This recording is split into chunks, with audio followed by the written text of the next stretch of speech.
Model inovatif pembelajaran seni yang pertama, pendekatan intervensi seni. Perkembangan dan perubahan zaman menuntut semua aspek kehidupan harus ikut berkembang.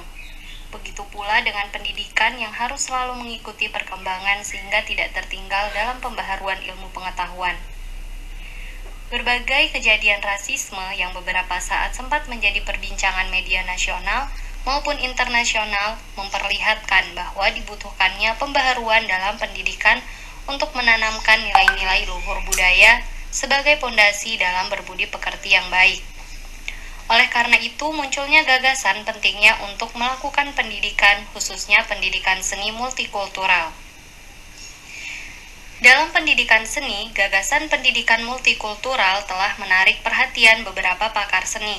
Salah satunya yaitu Let Xiao dalam Iriaji 2017 yang berpendapat bahwa mengajarkan pendidikan seni multikultural dalam konteks ideologi rekonstruksi sosial dapat dilakukan dengan menggunakan strategi atau pendekatan intervensi seni. Selanjutnya, seperti apa pendekatan intervensi seni itu? Intervensi seni dapat dikatakan sebagai sebuah interaksi dengan karya seni atau situasi yang sudah ada sebelumnya, dengan tujuan untuk membangkitkan semangat penikmat seni dalam mengapresiasi karya seni. Intervensi seni memiliki hubungan dengan seni konseptual dan biasanya merupakan bentuk seni pertunjukan.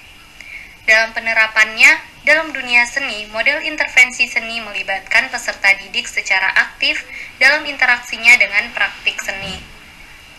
Tujuannya untuk menumbuhkan jiwa berpemikiran kritis pada peserta didik, utamanya dalam apresiasi dunia seni. Keterlibatan pemikiran kritis siswa dapat meningkatkan dan mengeksplor kemampuan kreativitas, meneliti, analitis, dan interpretatif yang berhubungan dengan pemikiran artistik, konsep dasar di balik praktik seni, dan peran dan penikmat seni. Karakteristik intervensi seni. Yang pertama, intervensi seni dilakukan secara sadar dan direncanakan secara sistematis. Yang kedua, intervensi seni dapat menumbuhkan perhatian dan motivasi siswa dalam belajar. Yang ketiga, intervensi dapat menyediakan bahan belajar yang menarik dan menantang bagi siswa. Yang keempat, intervensi dapat menggunakan alat bantu belajar yang tepat dan menarik.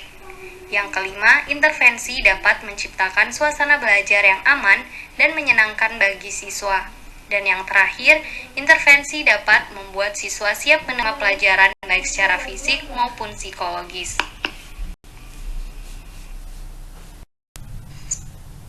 Selanjutnya yaitu contoh implementasi intervensi seni dalam dunia pendidikan.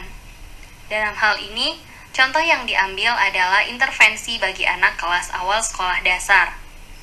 Bila diperhatikan sesuai dengan tahapan karakteristik perkembangan anak, karakteristik cara anak belajar, konsep belajar serta belajar bermakna, maka pembelajaran tematik adalah intervensi terpadu yang menggunakan tema untuk mengkaitkan beberapa mata pelajaran sehingga dapat memberikan pengalaman belajar bermakna bagi peserta didik. Dalam penerapan intervensi seni ini, ada beberapa keuntungan yang didapat. Di antaranya, diharapkan peserta didik mudah memusatkan perhatian pada suatu tema tertentu. Peserta didik mampu mempelajari pengetahuan dan pengembangan berbagai kompetensi dasar antar mata pelajaran dalam tema yang sama. Kemudian, pemahaman terhadap materi pelajaran lebih mendalam dan berkesan.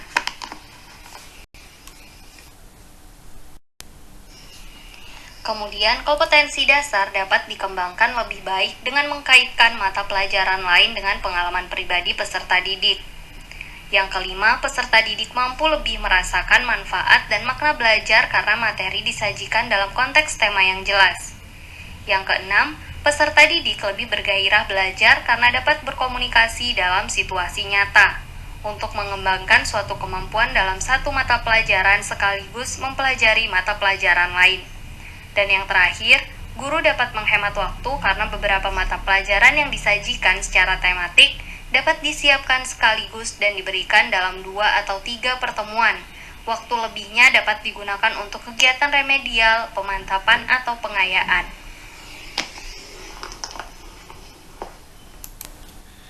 Selanjutnya adalah model inovatif pembelajaran seni pendekatan critical inquiry. Inquiry berasal dari bahasa Inggris, yaitu inquiry yang secara harfiah berarti pertanyaan atau pemeriksaan dan penyelidikan. Ditegaskan bahwa inquiry adalah the process in investigating a problem atau proses penyelidikan masalah. Sedangkan secara terminologi, inquiry berarti proses berpikir, kritis, dan analisis untuk mencari dan menemukan sendiri jawaban dari suatu masalah yang dipertanyakan. Menurut Purwati menjelaskan pembelajaran inquiry merupakan pembelajaran yang menuntut peserta didik untuk melakukan aktivitas seperti perencanaan investigasi, melakukan observasi, menganalisis, menafsirkan data, mengusulkan jawaban, merumuskan kesimpulan, dan berkomunikasi. Pada intinya, siswa berperan aktif dalam mengikuti proses pembelajaran. Selanjutnya adalah karakteristik pendekatan critical inquiry. Yang pertama adalah strategi inquiry menekankan kepada aktivitas siswa secara maksimal untuk mencari dan menemukan. Artinya, strategi inquiry menempatkan siswa sebagai subjek belajar. Dalam proses pembelajaran, siswa tidak hanya berperan sebagai penerima pelajaran melalui penjelasan guru secara verbal, tetapi mereka berperan untuk menemukan sendiri inti dari materi pelajaran itu sendiri. Yang kedua, konsep yang dikembangkan oleh Suhman tentang model ini adalah sebagai berikut. Yang pertama yaitu secara alami siswa akan bertanya ketika mereka bingung. Yang kedua, kemudian mereka akan sadar dan belajar menganalisa kebingungan tersebut dengan cara berpikir. Yang ketiga, siswa dapat menemukan berbagai macam strategi secara langsung untuk menjawab kebingungannya. Dan yang terakhir adalah kebingungan tersebut dapat dijawab para siswa dengan cara menimbulkan berbagai macam pertanyaan. Setelah karakteristik, di sini saya akan menjelaskan tentang langkah-langkah pembelajaran critical inquiry. Langkah-langkah pembelajaran metode inquiry menurut Kittvetter dalam Suparbo adalah sebagai berikut. 1. Identifikasi dan klarifikasi persoalan.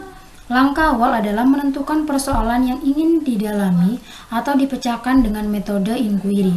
Persoalan dapat disiapkan atau diajukan oleh guru. Sebaiknya persoalan yang ingin dipecahkan dipersiapkan sebelum mulai pelajaran. Yang kedua ada membuat hipotesis.